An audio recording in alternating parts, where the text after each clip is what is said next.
Bismillahirrahmanirrahim. Assalamualaikum warahmatullahi wabarakatuh. Kembali lagi dengan Ibu Ririn dalam pembelajaran hari ini, yaitu OTK Humas dan Keprotokolan. Hari ini kita akan membahas terkait dengan materi baru, yaitu tentang pembawa acara atau Master of Ceremony. Oke, sebelumnya semoga kalian dalam kondisi yang selalu sehat ya, dan semoga juga kalian tetap mematuhi protokol kesehatan dimanapun kalian berada. Sebelum kita mulai pembelajaran hari ini, mari kita sama-sama membukanya dengan membaca ta'awuz dan basmalah. A'udzubillahiminasyaitonirrojim, bismillahirrohmanirrohim. Kemudian dilanjutkan doa sebelum belajar. Asyhadu alla ilaha illallah wa asyhadu anna muhammadan abduhu wa rasuluh. Bismillahirrahmanirrahim. Rabbi zidni ilma warzuqni fahma. Next, kita akan membahas tentang materi terkait dengan Master of Ceremony atau biasa kita sebut dengan MC, pembawa acara. Nah, MC atau pembawa acara, kalian pasti tahu ya atau sering melihat ya, MC itu yang sering muncul di televisi, terus juga sering membawakan suatu acara atau kegiatan yang ada di televisi. Membawa acara itu adalah merupakan proses berbicara dengan cara mengatur susunan atau jalannya acara agar acara tersebut bisa berjalan dengan baik dan tersusun sistematis. Nah, MC ini gak cuma ada di TV ya, kadang juga kalian bisa lihat langsung, misalkan contohnya di kegiatan-kegiatan atau acara-acara pernikahan kah, acara keagamaan kah, atau acara-acara sekolah yang biasa diadakan di sekolah. Nah, berarti tadi ya, membawa acara di sini maksudnya adalah untuk mengatur susunan atau jalannya acara agar acara tersebut bisa berjalan dengan baik dan tersusun sistematis. Dalam kegiatan diacarakan, selalu ada orang yang bertugas memberitahu dan mengatur pelaksanaan setiap mata acara. Pergantian dari satu mata acara ke mata acara berikutnya selalu mengikuti perintah si pembawa acara ini atau MC. Orang-orang yang terlibat dalam setiap mata acara itu pun selalu mematuhinya. Lancar tidaknya suatu acara sangat bergantung kepadanya. Dialah yang disebut siapa, yaitu pembawa acara atau pemandu acara atau MC, Master of Ceremony. Nah, tadi ya, ada 3 tugas dari Master of Ceremony tersebut, yaitu seorang pemandu atau memandu membawakan acara seremoni formal maupun informal dan hiburan. Lalu yang kedua, tugasnya adalah mengumumkan rangkaian acara. Dan yang ketiga, mengatur acara demi acara agar berlangsung lancar, tertib, dan teratur. Seperti yang tadi ya, pembawa acara ini tugasnya adalah mengatur acara demi acara agar berjalan secara sistematis, berlangsung secara tertib dan teratur. Next.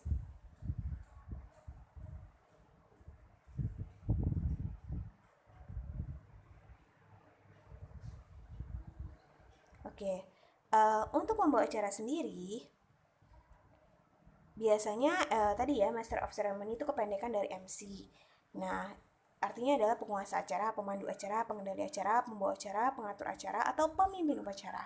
Nah, MC ini bertindak selaku tuan rumah, biasanya disebut dengan host, atau suatu acara, dalam suatu acara atau kegiatan atau pertunjukan. MC ini berperan untuk mengumumkan susunan acara dan memperkenalkan orang yang akan tampil mengisi acara. Jadi siapa saja kah yang akan mengisi acara ini akan dipandu atau diumumkan oleh si MC atau si pembawa acara ini. MC pula yang bertanggung jawab memastikan acara berlangsung lancar dan tepat waktu. Jadi MC juga punya tanggung jawab untuk mengatur jalannya acara supaya tadi tertib, lancar, dan sesuai dengan waktu yang ada. Jadi jangan sampai malah berlebihan atau malah kurang waktunya. Agar acara pun juga sesuai dengan tepat waktunya, maka juga harus meriah, juga secara hikmat jika memang acara tersebut bertujuan untuk seperti seremoni acara formal, upacara keagamaan dan sebagainya, biasanya harus berlangsung secara hikmat dari awal hingga akhir. MC juga disebut sebagai komunikator, pengendali dan pengontrol acara atau upacara. Nah, ini ada ya gambar dari beberapa MC di luar negeri. Ada namanya Lisa Wingjolt, juga ada beberapa MC-MC dari luar negeri juga ya yang sangat terkenal ini. Lalu kelancaran acara tersebut itu tergantung pada kesiapan, kesigapan, kecakapan MC selaku komandan atau pemimpin. Nah, MC ini harus punya sifat siap, siaga, sigap, cakap dalam mengatur segala jalannya acara yang akan dibawakan oleh MC tersebut. Setiap orang mempunyai selera dan gaya khas dalam membawakan acara. Nah, MC yang ada yang kalian pernah lihat pastinya punya ciri khas masing-masing. Biasanya, kemampuan MC berasal dari bakat mereka dan dikembangkan dengan latihan tekun. Jadi, jika kalian ingin menjadi MC, seorang pembawa acara atau Master of Ceremony, nggak langsung begitu saja langsung jadi MC. Pastinya kalian harus dilatih terlebih dahulu, latihan dengan tekun, dan terus berusaha mencari pengalaman-pengalaman untuk akhirnya kalian bisa mahir dalam melakukan kegiatan MC atau membawakan suatu acara sebagai MC atau pembawa acara. Next. MC selalu bekerja dalam tim, sehingga dibutuhkan sikap mental yang baik dan menyenangkan serta kemampuan teamwork. Ini sudah pasti, biasanya MC itu nggak cuma sendiri ya, ataupun kalau sendiri, beliau juga pastinya bekerja sama dengan tim-tim yang mengatur semua jalannya acara. Baik itu timekeeper yang mengatur waktu acara agar tidak terlambat, tidak berlebihan atau tidak kurang juga. Juga ada PJ acaranya yaitu mengatur segala apapun kegiatan-kegiatan pada saat upacara berlangsung. Contohnya atau pada saat acara berlangsung. Contohnya adalah mengatur siapa pengisi acaranya, kapan waktu tampilnya, kapan ia akan dibacakan oleh MC, akan diumumkan oleh MC dan sebagainya. Dan susunan acara juga sebagainya itu juga diatur sama PJ-PJ lainnya yang bertanggung jawab untuk jalannya acara. Jadi bukan semuanya tugas MC yang mengatur, tapi MC dibantu dengan tim-tim yang bekerja bersama-sama untuk menciptakan acara berlangsung secara baik. Nah, jadi perlu ya kerjasama tim bagi seorang MC, sehingga dibutuhkan sikap mental yang baik, harus bisa bekerja sama dengan tim, harus bisa jadi orang yang menyenangkan, serta tadi ya bisa bekerja sama dengan tim, punya kelompok tim ini pun juga akhirnya bisa membagi-bagi tugas. MC berhubungan sangat erat dengan protokoler, maka itu kita akan membahas nih. Kita pernah membahas protokoler dan sebagainya. Nah, MC ini berhubungan erat dengan protokoler karena apa? Karena MC ini garda terdepannya jalannya acara. Terutama untuk acara resmi, kenegaraan, lalu untuk akurasi penyebutan nama, jabatan, pangkat, dan lain-lain, itu biasanya diatur susunannya, protokolernya, dan dibawakan oleh MC sesuai dengan protokol yang ada. Next. Bila kamu terpilih menjadi MC, sadarilah bahwa kamu dapat nilai positif dan kepercayaan bahwa kamu mampu melakukan tugas itu dengan baik. Gitu ya, jadi jika kamu biasanya nih nggak bisa nih ngomong di depan umum, nggak bisa nih ngomong secara langsung di depan umum atau membawakan acara dan sebagainya, berhadapan dengan orang-orang, bekerja sama dengan tim-tim yang lain, kamu belum biasa terkait itu, maka dari sekarang yuk kita berlatih menjadi seorang MC, menjadi seorang pembawa acara. Karena apa? Setiap orang bisa menjadi pembawa acara, setiap orang bisa jadi MC. Nah, yang paling penting adalah tadi ya, harus banyak latihan, harus sering latihan dan harus bisa cari pengalaman-pengalaman yang akhirnya kalian terbiasa untuk membawakan suatu acara sebagai MC. Jadi kalau kalian jadi MC, sadari ya bahwa kamu itu dapat nilai positif, kepercayaan bahwa kamu tuh mampu melakukan tugas seorang MC. Oke, buatlah pertemuan dengan panitia. Diskusikan acara secara rinci peran yang mereka harapkan. Nah, ini salah satu rangkaian tahapan yang harus kalian lakukan ya untuk kalian bisa jadi seorang MC yang baik. Yaitu pertama, kalian buat pertemuan dengan panitia terlebih dahulu pada saat memang akan berlangsungnya kegiatan. Dibuat pertemuan dengan panitia, dirapatkan, lalu dibahas apa yang akan diselenggarakan, tugas-tugas, pembagian tugasnya dan sebagainya. Itu semua dirapatkan pada saat pertemuan dengan panitia. Lalu yang kedua, diskusikan acara secara rinci peran yang mereka harapkan. Jadi setiap orang berhak untuk mendapatkan tanggapan, apa sih mau peran ini, seperti apa yang mereka ingin lakukan, dan bagaimanakah cara untuk mereka melakukannya, harapan apa yang kalian ingin tampilkan pada saat kegiatan tersebut. Dan yang ketiga, himpun informasi akurat tentang acara tersebut dan buat catatan rincinya. Jadi maksudnya di sini adalah untuk akhirnya jalannya acara bisa berlangsung dengan baik, maka kalian pun juga harus menggali informasi dengan tim untuk akhirnya mencari tahu kira-kira apa sih yang diinginkan oleh penonton, apa sih yang diinginkan oleh audiens agar acara bisa berjalan dengan tertib, dengan lancar, dan sesuai dengan harapan yang diinginkan. Next.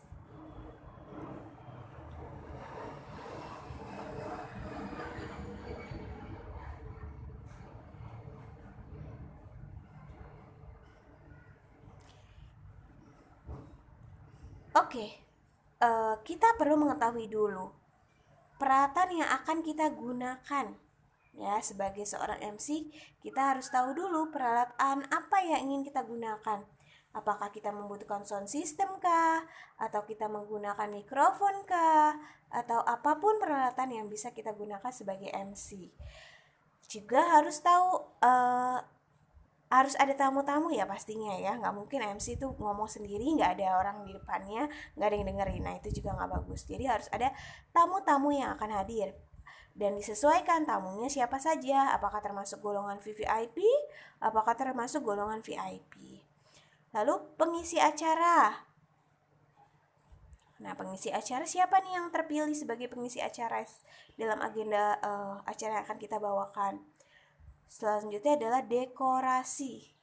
Dekorasi di sini bisa jadi misalkan segala apapun yang berhubungan dengan acara tersebut, peralatan-peralatan yang digunakan supaya kelihatan lebih bagus, kelihatan lebih menarik, lebih mewah dan sebagainya, perlu dekorasi yang sesuai. Lalu ada juga keadaan gedung. Nah, ini peralatan yang perlu disiapkan juga ya, atau kondisi yang harus kita antisipasi. Keadaan gedungnya seperti apa? Apakah cukup memenuhi untuk semua peserta yang hadir? Apakah dalam kondisi yang aman? Terus juga harus ada namanya peraturan atau SOP yang berhubungan juga dengan keamanan dari kegiatan acara. Jika misalkan terjadi listrik padam, kecelakaan, kebakaran dan sebagainya, itu sudah diantisipasi sebelumnya. Lalu tempat parkir, ini penting juga, jangan sampai tamu-tamu undangan atau peserta yang diundang dalam agenda tersebut, dalam acara tersebut tidak mendapatkan lahan parkir, dan atau mungkin jadinya adalah ini ya, peserta akhirnya terlambat dalam kegiatan atau acara tersebut. Nah itu juga tidak baik. Oke, next ya. 7 hal yang perlu diperhatikan. Ya, apa saja sih 7 hal yang perlu diperhatikan? Nah, ini ada 2 minggu sebelumnya, sebelum kita mengadakan suatu acara, ada hal-hal yang perlu kita perhatikan ya. Yang pertama adalah informasi tentang para pengisi acara. Nah, kira-kira pengisi acara siapa saja tadi? Terus bagaimanakah mereka kondisinya? Apakah siap untuk mengisi acara dalam kegiatan acara yang akan kalian bawakan? Waktu dan kesediaan juga tempat dan semuanya. Selanjutnya kedua adalah final acara yang akan diselenggarakan, seperti apakah tujuan acara finalnya, bagaimana nanti si pembawa acara itu mengatur semua jalannya acara sampai ke final atau sampai akhir acara. Lalu yang ketiga, peran yang pasti diharapkan penyelenggara. Nah, penyelenggara kegiatan atau acara tersebut pengen mengadakan acara dengan tujuan apa sih? Oh, untuk misalkan salah satunya mengharapkan kehadiran seluruh peserta dan undangan. Maka dari itu perlu kesiapan tempat yang tadi sudah dijelaskan sebelumnya ya. Next, juga yang keempat, pemahaman akurat tentang acara. Maksudnya jangan sampai kita sebagai pembawa acara kita nggak tahu nih tentang acara yang akan kita bawakan seperti apa. Dari awal sampai akhir pun kita juga masih bingung ya. Nah itu juga nggak boleh. Kita harus tahu secara detail, secara akurat paham tentang acara yang kita jalankan. Lalu yang kelima, informasi tentang siapa dan apa latar belakang yang akan hadir. Jadi kita harus tahu juga nih kira-kira orang-orang yang kita undang itu siapa aja sih, dan kondisinya mereka itu pejabat pentingkah atau rakyat biasa kah atau apa. Coba nanti kita buat gitu ya klasifikasi tamu undangannya. Lalu yang keenam, dapatkan nama, gelar, prosedur untuk memperkenalkan tamu VIP. Jadi jika yang diundang adalah tamu VIP, kita harus menyebutkan nama dan gelar secara rinci. Nama dan gelar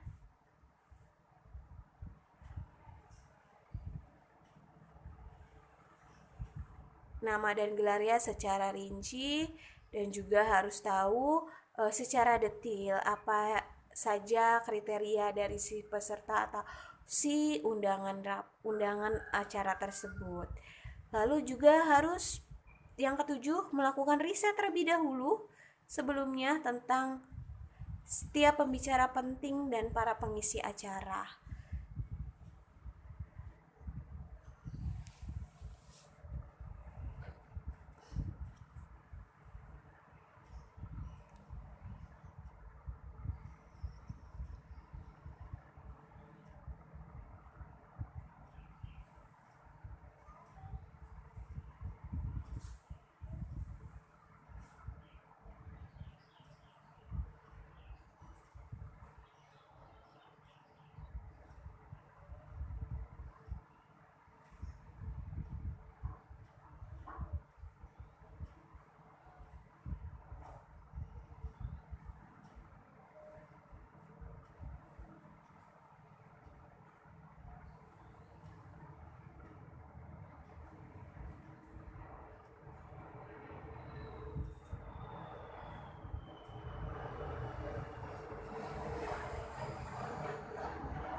Oke, next ya.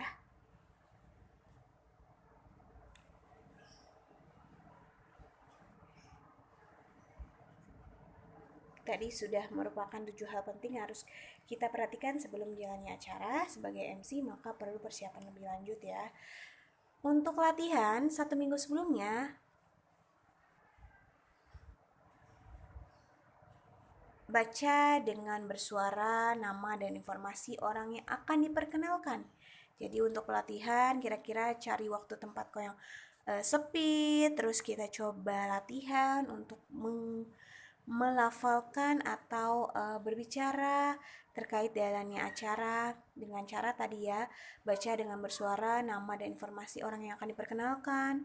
Lalu yang kedua, perhatikan cara penyebutan yang akurat dan tepat. Kira-kira kalau dengan nama gelar seperti apa penyebutannya. Lalu yang ketiga, pastikan orang yang akan menjadi penghubung MC. Penghubung MC di sini maksudnya adalah tadi ya, tim-tim yang akhirnya membantu agar si pengisi acara itu bisa hadir tepat waktu, bisa datang di awal waktu, dan bisa di briefing terlebih dahulu sehingga acara bisa sinkron dan berjalan dengan baik. Lalu yang keempat, persiapkan pakaian yang tepat dan nyaman. Itu penting sekali karena jika memang kita sebagai MC memakai pakaian yang tidak nyaman bagi kita, itu pun akan mengganggu jalannya acara yang akan kita bawakan. Lalu yang kelima, persiapkan semua peralatan dan fasilitas yang dibutuhkan selama acara berlangsung. Nah, ini kira-kira tadi ya sudah disebutkan sebelumnya, peralatan dan fasilitas yang diperlukan sudah diatur pastinya.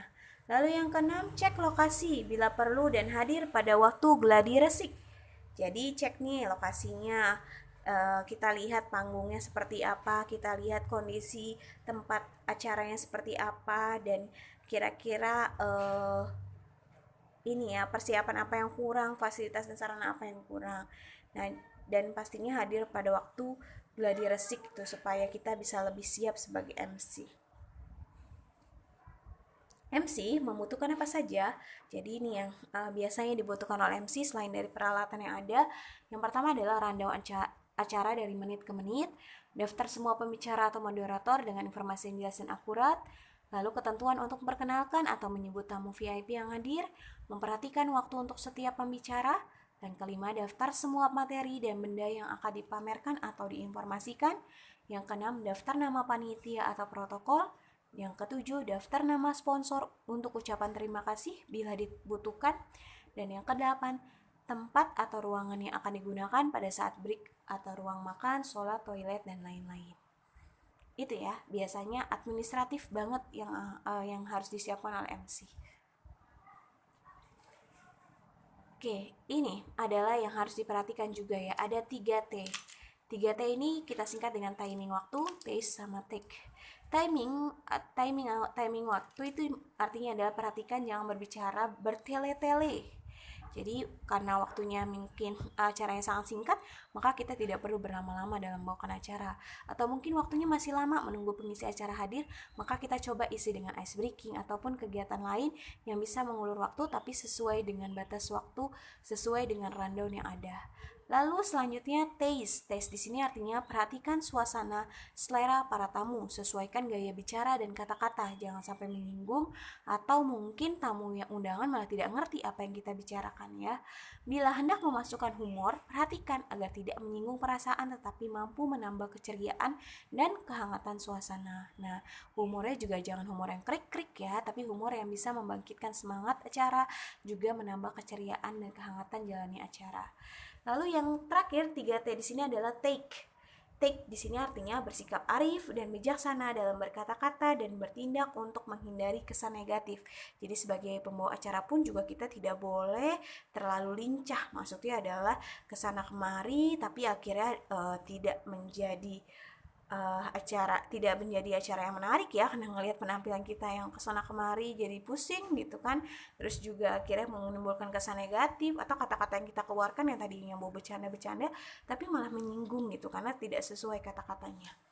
Nah, ini artinya take di sini harus bersikap arif bijaksana dalam berkata-kata dan bertindak agar tidak terkesan negatif, lalu mampu mengantisipasi situasi kritis. Contoh ya tadi ya, jika memang pengisi acara tidak dapat hadir atau pengisi acara hadir terlambat, bagaimanakah sebagai seorang MC untuk mengantisipasinya? Persyaratan menjadi MC. Apa saja sih persyaratan menjadi MC? Yang pertama, memiliki kepribadian yang kuat, gesit dan tanggap, mampu mengendalikan rasa gugup atau takut, mampu mengambil keputusan dalam keadaan kritis, bersikap tegas, meyakinkan, cerdas dan tidak canggung, mampu bekerja sama dengan tim, mau menerima kritik, tidak mudah tersinggung dan menyinggung perasaan orang lain, dan yang terakhir pastinya harus bertutur kata yang lembut dan sopan. Nah, jika kamu sudah mendapatkan persyaratan tersebut ya, kriteria yang mungkin ada dalam diri kamu atau mungkin ada beberapa kriteria yang belum terpenuhi sebagai MC, nanti kamu ingin menjadi MC, maka perlu dilatih lagi tuh kriteria yang belum seperti apa di checklist. Kira-kira saya belum bisa seperti apa ya? Oh, tadi ya bertutur kata yang lembut karena masih suka bahasa yang kasar dan sebagainya, maka perlu dilatih nih untuk akhirnya sebagai MC dengan menggunakan kata-kata yang pas, yang lembut, yang baik ya dan dimengerti oleh para undangan. Seorang MC juga harus mampu berimprovisasi. Berimprovisasi maksudnya ya tadi ya, misalkan acaranya itu ngaret atau acaranya berlangsung terlalu lama dan sebagainya, gimana caranya si MC melakukan improv, itu mengantisipasi jalannya acara tersebut.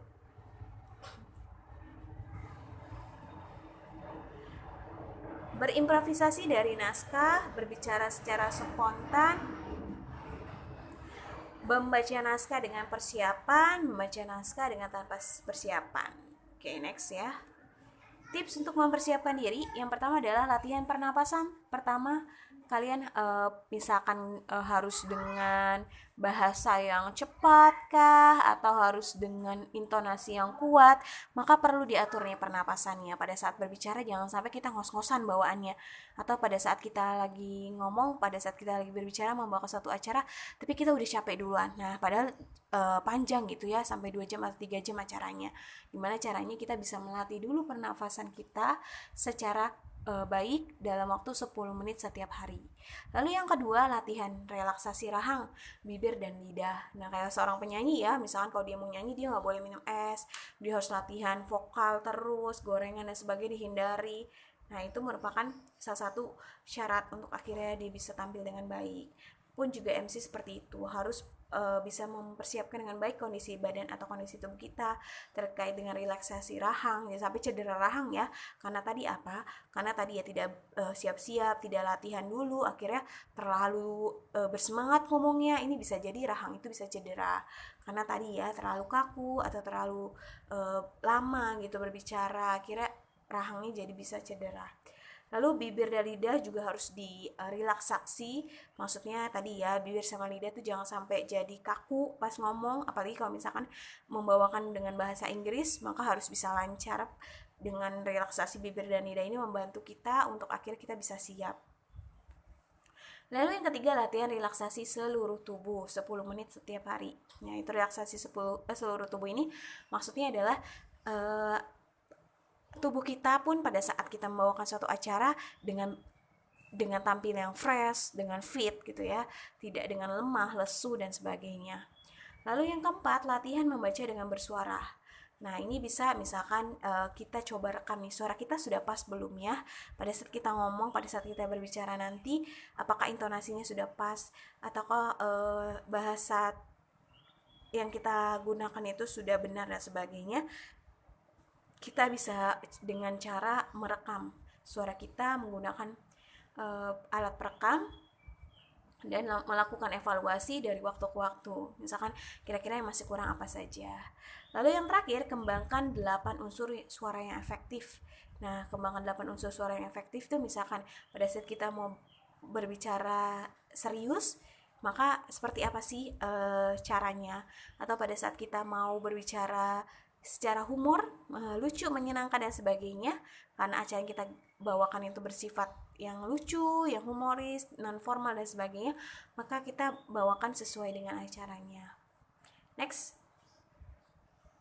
Yang keenam, berbicara dengan gaya bertutur atau bercerita. Nah, jangan sampai kita ngomong terus udah kayak orang baca biasa, padahal kalau MC itu harus punya intonasi, gaya bercerita, gaya bicara. Seperti tadi ya, punya kekhasan sendiri sebagai MC. Lalu baca naskah berulang-ulang agar bisa memperoleh nuansa yang tepat. Jadi jangan sampai kita lupa naskahnya, kita lupa momen-momennya, akhirnya nggak tepat nih dalam membawakan acaranya. Yang kedelapan, jaga kontak mata dengan hadirin. Nah, jangan sampai terkesannya kita lagi ngomong sendiri nih, tapi pastikan kita juga menghadap ke seluruh pendengar, seluruh audien ataupun tamu undangan. Lalu yang kesembilan, pertahankan vitalitas dan semangat kita selama membawakan acara. Nah, ya tadi ya yang Ibu sudah sebutkan sebelumnya, harus relaksasi seluruh tubuh supaya kita pun gak cuma suaranya aja yang didengar, tapi orang pun juga melihat kita dalam kondisi kita badannya lagi fit, sehat, dan semangat dalam membawakan acara. Dan yang terakhir, pengucapan kata atau lafal harus jelas dan benar. Ya tadi ya, kalau misalkan bahasanya adalah bahasa Inggris, jangan sampai salah pengucapannya ataupun lafalnya, karena itu bisa berbeda arti. Nah, oke, itu dari segi pembicaraan ya. Lalu dari segi performance gimana? Kalau dari segi performance atau penampilan, kita lihat dari secara fisik, maka harus dilihat penampilan tata rias rambut, wajah, busana, itu sesuaikan dengan acara yang dibawakannya. Sampai acara pernikahan tapi kita pakai bajunya baju sekolah gitu kan ya, enggak ya, tapi benar-benar sesuaikan dengan acaranya. Lalu juga yang selanjutnya, pastikan juga waktu penyelenggaraannya, misalkan pagi, siang, sore, atau malam. Jadi kalau misalkan baju untuk nuansa yang malam seperti apa, jangan sampai kita pakai baju tidur pada saat acara di siang hari, kan nggak mungkin ya. Oke, next. Tadi mental. Tadi secara fisik, sekarang secara mental ya. Harus apa sih untuk dipersiapkan penampilannya sebagai seorang MC? Harus percaya diri pastinya, tidak mudah goyah, meyakinkan dan cerdas, memiliki mental yang kuat dan sehat, memiliki kemampuan yang mengendalikan diri, tidak mudah iri, sportif dalam persaingan dan ulet, wawasan pengetahuan yang memadai. Nah, MC juga harus punya wawasan pengetahuan yang baik, jangan sampai pada saat kita lagi coba mengimprovisasi, membahas sesuatu hal yang lain, nggak nyambung dengan apa yang kita bicarakan. Oke? Next. MC juga perlu memperhatikan yang pertama, tidak dibenarkan menyebut nama tamu satu persatu. Kalau nyebutin satu persatu kapan selesainya ya? Bisa sampai satu malam itu ya, karena misalkan tamunya 1.000 undangan. Oke, hanya tamu VVIP, yang lainnya disebutkan oleh ketua OC. Jadi hanya biasanya sih hanya ketua VVIP, hanya tamu VVIP atau tamu khusus saja yang akhirnya disebutkan oleh MC, tapi yang lainnya biasa disebutkan ketua-ketuanya saja.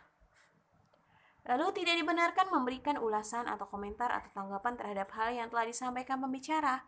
Jadi jangan sampai ada pengisi acara atau pembicara lagi ngomong kita nanggepin, padahal itu nggak perlu ditanggapi misalkan. Itu hanya membuang-buang waktu dan akhirnya terkesan terlalu menguasai jalannya acara. Next. Jenis-jenis acara apa saja? Pertama ada acara kenegaraan, juga ada acara resmi. Nah, kita harus tahu nih, karena kita sebagai MC, maka kita harus tahu kita menempatkan diri kita sesuai dengan kegiatannya atau jenis acara atau kegiatannya. Kalau acara kenegaraan selalu dihadiri pemimpin negara ya, pastinya ada tamu-tamu undangan, menteri dan sebagainya, pejabat-pejabat tinggi. Lalu yang kedua pelaksanaan acara lebih banyak di ibu kota negara, bisa di Jakarta misalkan kalau di Indonesia. Lalu berlaku keprotokolan negara, ada protokol yang mengatur semua jalannya kegiatan acara kenegaraan tersebut. Lalu acara resmi ini dihadiri oleh presiden, wapres, pejabat tinggi negara, juga korps diplomatik, yaitu duta besar ya yang diundang, seperti peresmian pembukaan konferensi, peresmian pembukaan proyek multinasional, penandatanganan MOU bilateral dan lain sebagainya. Lalu ditangani oleh protokol negara juga ya, jadi kerjasama dengan keprotokolan negara. Next, acara sosial ini contohnya informal function ya, jadi acara yang tidak resmi dihadiri ibu negara, misalkan ibu negara yang pertama atau yang kedua, para menteri, istri, juga tamu undangan lainnya, seperti malam, contohnya kalau kegiatan sosial ini, acara sosial malam galang dana, peresmian pembukaan pameran, tempatnya biasa di hotel, gedung, dan lain-lain.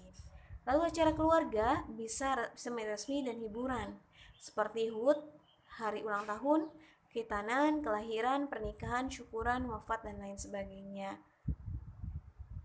Itu jenis-jenis acara ya. Oke. Nah, ini kata-kata yang mungkin bisa jadi kutipan yang akan disampaikan oleh MC. Biasanya yang terhormat hanya disampaikan kepada satu orang saja, yang lain disebut yang kami hormati. Karena itu paling, maka cuma satu. Misalkan yang terhormat Bapak Presiden Republik Indonesia, nah itu disebutkannya satu, terhormat. Tapi kalau misalkan menyebutkan untuk semua yang dihormatin banyak gitu ya, maka disebutkan yang kami hormati. Untuk acara resmi, MC menyebut dirinya kami. Kata saya hanya digunakan untuk acara hiburan. Nah, ini harus diperhatikan juga, jangan menggunakan kata-kata atau frase di bawah ini. Hadirin sekalian, titik. Nah, itu nggak boleh ya. Hadirin tuh maksudnya siapa gitu. Jadi sebutkan para hadirin sekalian. Nah, para hadirin juga nggak boleh, nggak ada kata paranya. Para hadirin, nah itu karena tadi paranya nggak boleh. Waktu dan tempat kami persilakan. Nah, padahal kan orang yang dipersilakan bukan waktu dan tempatnya ya. Untuk mempersingkat waktu, bukan itu, untuk berjalannya waktu secara efektif atau untuk berjalannya acara secara efektif gitu, Malam atau pagi yang berbahagia ini, malam atau pagi. Jadi artinya malam atau pagi yang berbahagia, orang-orang yang enggak ya. Jadi maksudnya pada acara yang berbahagia ini, nah itu bisa jadi dipakai seperti itu. Next, kita menginjak atau melangkah ke acara berikut. Nah itu juga kata-kata kita menginjak, padahal kita lagi nggak nginjak sesuatu ya. Nah itu mungkin bahasa menginjak atau melangkah itu bisa diganti ya dengan bahasa yang lebih baku. Terlalu sering mengulang kata yang sama dalam waktu berdekatan, contohnya selanjutnya, acara selanjutnya, terus tiba-tiba acara selanjutnya lagi, acara berikutnya, kemudian, nah itu juga nggak boleh terlalu sering diulang-ulang. Mengulang atau mengulas atau membuat kesimpulan terhadap sambutan seorang dalam suatu acara resmi. Nah ini kalau tadi ya sebutannya tadi mengomentari pembicaraan, itu juga nggak boleh, bukan hak sebagai MC untuk mengomentari. Lalu kami persilakan mencicipi atau menikmati hidangan. Mencicipi atau menikmati maksudnya bahasanya sebenarnya kalau di pernikahan gitu ya, kalau acara pernikahan bukan mencicipi ya, berarti kalau cicipin dikit aja ya, atau nikmatin aja gitu. Tapi kami persilakan para tamu undangan untuk kami persilakan para tamu undangan untuk makan bersama atau untuk mengambil makanan. Nah, itu lebih lebih langsung, lebih jelas gitu instruksinya. Selamat datang, terima kasih kami ucapkan. Nah, itu juga kami ucapkannya ya. Selamat datang, terima kasih kami ucapkan. Kami ucapkan bisa diganti dengan terima kasih kami sampaikan gitu ya. Oke, terus next yang perlu diperhatikan, bapak-bapak, ibu-ibu hadirin yang kami hormati yang berbahagia, para tamu undangan yang kami hormati, kami silakan bapak ibu titik-titik, bapak ibu titik-titik, kami silakan, disilakan itu nggak boleh, kami persilakan bahasa yang baiknya atau bahasa bakunya, kami persilakan kembali ke tempatnya masing-masing. Terima kasih atas sambutan dan kesediaan bapak ibu membuka acara dan sebagainya, itu harus diperhatikan juga. Dalam acara tidak resmi boleh atau disarankan menyebut pangkat atau gelar seseorang yang akan bersambutan, tapi bukan jabatan, seperti contohnya Mayor Jenderal TNI Purnawirawan, Dr. Andes, Dr. Anda, Insinyur, untuk membedakan identitas apabila ada tamu yang bernama sama. Hadirin dimohon atau kami mohon berdiri. Hadirin dimohon untuk berdiri, itu lebih tepat. Hadirin dipersilakan duduk kembali, itu lebih tepat. Tips untuk para MC, yang pertama adalah pelajari dengan teliti acara yang akan dibawakan. Tegaskan kembali waktu, hari, tanggal, dan tempat penyelenggaraannya. Tegaskan pula tipe acara yang akan dibawakan, resmi, informal, hiburan, keagamaan, dan lain-lain. Dan yang keempat, sesuaikan penampilan kita dari tata busana, tata rias wajah, tata rias rambut, aksesoris, perhiasan, dan lain-lain dengan tipe acara dan waktu penyelenggaraannya. Juga yang kelima, untuk wanita apabila berkebaya disarankan tidak menggunakan selendang agar tidak mengganggu tugas ya, karena bisa jadi selendangnya kelibet atau malah menjadi kesandung, akhirnya jatuh dan sebagainya. Lalu yang keenam, buatlah catatan pada kartu-kartu kecil atau cue card. Nah, cue card ini biasanya contoh ini ya sebagai bantuan kita sebagai MC untuk akhirnya mengingatkan kita, misalkan nama gelar orang, nama jabatan dan sebagainya kan kadang terlupa ya diisi dalam rundown, maka kita bisa bikin namanya key card ini untuk membantu kita, kartu-kartu kecil ini untuk membantu kita mengingat apa yang akan kita sampaikan. Dan yang ketujuh, apabila diadakan gladi resik sebelum hari H, MC perlu hadir untuk mengenal lebih dekat seluruh personil yang terlibat dalam kepanitiaan, terutama yang berhubungan langsung dengan MC. Ini sudah pasti ya, karena bekerja secara tim. Dan yang kedelapan, perhatikan dulu alur acaranya selama gladi resik berlangsung dan kumpulkan informasi secara detail sebagai bahan acuan dalam membawakan acara tersebut. Nah, kalau sudah tahu tempatnya, kondisinya, sudah GR atau gladi resik, maka pada saat acara berlangsung pasti akan lebih mudah mengantisipasi apapun kondisinya. Yang kesembilan, datang ke tempat acara selambat-lambatnya 1 jam sebelum acara dimulai. Nah, jangan sampai acara jam 9 kita datang jam 10. 1 jam lebih terlambat, itu nungguin MC-nya kelamaan ya. Atau misalkan acaranya jam 10, maka 1 jam sebelumnya jam 9 kita sudah hadir di tempat acara. Yang ke-10, periksa semua peralatan yang akan kita gunakan. Nah, ini sudah pasti ya. Jangan sampai misalkan mic yang kita gunakan untuk ngomong ternyata nggak berfungsi atau baterainya habis dan mati gitu ya. Akhirnya kan tidak terdengar ya. Nah, ini kita antisipasi untuk akhirnya kita menyiapkan cadangan mic dan sebagainya.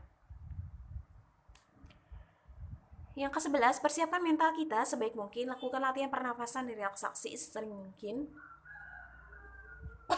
Dan ke-12, latihan membaca dengan bersuara agar kita bisa mendengarkan sendiri suara alunan suara kita dan langsung bisa mengoreksi apabila terjadi salah ucap, salah intonasi, volume, kecepatan, dan antusiasme Anda. Dan ke-13, baiknya berbicara dengan nada rendah, alto atau bass. Jangan sampai kita kayak orang marah-marah nih pada saat membawakan satu acara, kayak teriak-teriak. Nah, ini sebenarnya MC atau satpam ya. Seperti itu. Dan yang ke-14, jangan makan gorengan. Tadi ya, kalau penyanyi aja ada anjuran tidak makan gorengan, MC pun juga sama untuk menjaga suara agar tidak serak ataupun malah habis di tengah jalan. Jangan makan manis-manis atau pedas, minum terlalu dingin atau terlalu panas itu juga nggak boleh. Nomor 15, cukup istirahat, jangan begadang. Nah, ini penting. Ya tadi ya, khawatirnya besoknya terlambat datangnya ataupun jadi penampilannya tidak menarik, jadi nggak semangat, lemah dan sebagainya. Yang ke-16, jangan terlalu banyak menggunakan suara dengan keras atau berteriak sebelum tampil. Wah, ini menghabiskan energi di awal, yaitu jangan sampai seperti itu. Karena kita sendiri yang capek ya. Next. 17, lakukan cek terakhir sebelum acara dimulai apakah orang-orang yang akan berperan sepanjang acara sudah berada di tempat. Jadi sebelum acara berlangsung, kita sebagai MC pun bertanya kepada PJ-PJ lainnya ya, apakah sudah standby semuanya, maka baru MC memulai membuka acara. Yang ke-18, kenali seluk-beluk lokasi dan tempat acara berlangsung, fasilitas ruangan dan kelengkapan yang tersedia bagi para tamu dan lain-lain. Itu sudah pasti ya tadi ya, 2 minggu sebelumnya atau seminggu sebelumnya atau pas JR sudah disiapkan dengan baik. Yang ke-19, usahakan ketenangan prima sebelum mulai berbicara. Berdoalah untuk memperoleh ketenangan batin ya.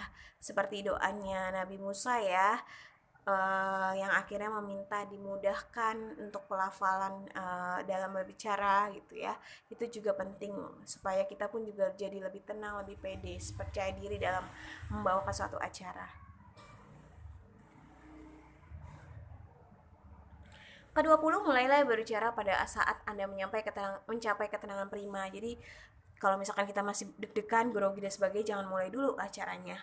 Lalu ke-21, jaga kontak mata dengan hadirin dan tetap tersenyum selama Anda menjalankan tugas. Jadi saking seriusnya membawakan acara, kita lupa kalau kita juga perlu senyum gitu ya kepada para audiens atau para tamu undangan. Ke-22, jangan salah menyebut nama, jabatan, pangkat, gelar seseorang yang akan berperan dalam acara tersebut. Nah, ini penting nih. Jangan sampai pejabat-pejabat penting, apalagi ya dalam acara kenegaraan, kita salah sebut gelarnya. Nah, ini berbahaya juga. Kita sebagai MC pasti akan dikritisi. Next. 23, jangan tergesa-gesa meninggalkan mic setelah mempersilahkan seorang untuk tampil dan berbicara sesudah si pembicara duduk kembali. Jadi jangan sampai kita akhirnya lepaskan mic ya gitu, padahal acaranya masih belum selesai atau belum sesuai dengan kondisi atau acaranya. Misalkan untuk dipersilakan duduk, kita tunggu sampai orang yang pembicara tadi udah sampai duduk baru kita lepaskan mic. Lalu yang 24, bila melakukan kesalahan harus berbesar hati, meminta maaf dan mengoreksi kesalahan tersebut. Nah, kalau kita ada salah sebagai MC, kita sadari, kita akui kalau kita salah, kita minta maaf dan kita koreksi, kita coba perbaiki kesalahannya. Yang ke-25, bila menghadapi keadaan darurat, jangan mudah panik. Tetap tenang, tanggap, cakap, bijaksana, dan berwibawa untuk menenangkan hadirin. Jadi kalau misalkan ada acara yang ternyata tidak sesuai dengan jalannya acara atau ada gangguan dan sebagainya, kita jangan panik gitu. Tetap akhirnya membuat para hadirin atau tamu undangan juga tetap tenang. Seperti itu. 26, pakailah bahasa yang sederhana dan dimengerti semua orang dengan tata bahasa yang baik dan benar. Apabila informasi yang Anda sampaikan kurang jelas, ulangi dengan tempo yang lebih lambat dan lafal yang jelas. Selama acara berlangsung, MC hanya berhubungan dengan satu orang, yaitu stage manager atau orang yang ditetapkan untuk mendampingi MC. Lalu yang 32, latihan, latihan, dan latihan itulah kunci keberhasilan kita sebagai MC. 29, hendaklah Anda mengenal semua orang yang terlibat dalam acara, setiap pembicara, pengisi acara, petugas, sound system, dan lain-lain. Lalu bersikap rendah hati, ramah, dan baik terhadap semua orang agar terjaga kerjasama yang baik dan akurat. Lalu yang 31, siap menerima kritik dan saran yang positif untuk mengembangkan keterampilan kita. Nah, oke. Jadi semuanya kuncinya adalah latihan, latihan, dan latihan. Itulah kunci keberhasilan kita sebagai MC. 3 hal penting untuk diperhatikan: penampilan 55%, suara 38%, pesan yang akan kita sampaikan 7%. Jadi penampilan itu ternyata mencakup semuanya sebagai MC ya, jadi perlu diperhatikan penampilan juga. Suara dan variasi vokal, kuasai keterampilan vokal kita, nada, intonasi, volume, tempo, lava, antusiasme, jeda, dan juga resonasi. Unsur-unsur suara ini sangat mendukung komunikasi kita menjadi efektif, yaitu latih relaksasi, pernafasan, proyeksi, dan resonasi. Lakukan variasi vokal dengan efektif. Jangan membaca naskah, usahakan kita sudah hafal dengan naskahnya. Hambatan yang sering kita hadapi biasanya kita grogi, tidak percaya diri, gagap, takut salah, berbicara kurang efektif, demam panggung, dan mic juga termasuk dari hambatan, misal mic mati dan lain sebagainya. Mengatasi rasa gugup yaitu kita harus latihan pernafasan tadi ya, relaksasi seluruh tubuh, relaksasi bagian wajah, kenakan pakaian yang nyaman buat kita, dan pastinya kita berdoa supaya berjalan dengan baik acara yang kita bawakan. Terima kasih. Itu adalah syarat-syarat, aturan, juga hal-hal yang berkaitan dengan MC. Kita diwajibkan untuk akhirnya sebelum membawakan acara sebagai MC perlu persiapan yang matang, karena kalau tidak dipersiapkan dengan baik biasanya jalannya acara akan tidak baik juga. Kalau persiapannya sudah baik, insya Allah jalannya acara pun juga baik. Dan pastinya kita harus percaya diri, karena MC itu kalau nggak percaya diri dia nggak akan bisa tampil di depan publik ya. Tapi kita coba untuk menguatkan diri kita agar kita bisa percaya diri. Caranya tadi ya, untuk mengurangi rasa gugup kita latihan pernafasan, terus latihan bersuara dan sebagainya, direkam dan sebagainya. Itu salah satu untuk akhirnya kita tidak gugup dan bisa dengan tenang menyampaikan atau membawakan suatu acara. Itu saja yang bisa Ibu sampaikan. Semoga bisa dimengerti oleh anak-anak Ibu. Dan kalau misalkan ada yang mau bertanya, silakan di kolom komentar YouTube. Sebutkan nama dan kelas. Kemudian jika ada hal-hal yang kurang jelas, bisa ditanyakan juga di sana. Oke, terima kasih semuanya. Assalamualaikum warahmatullahi wabarakatuh. Keep healthy and save your life. Thank you.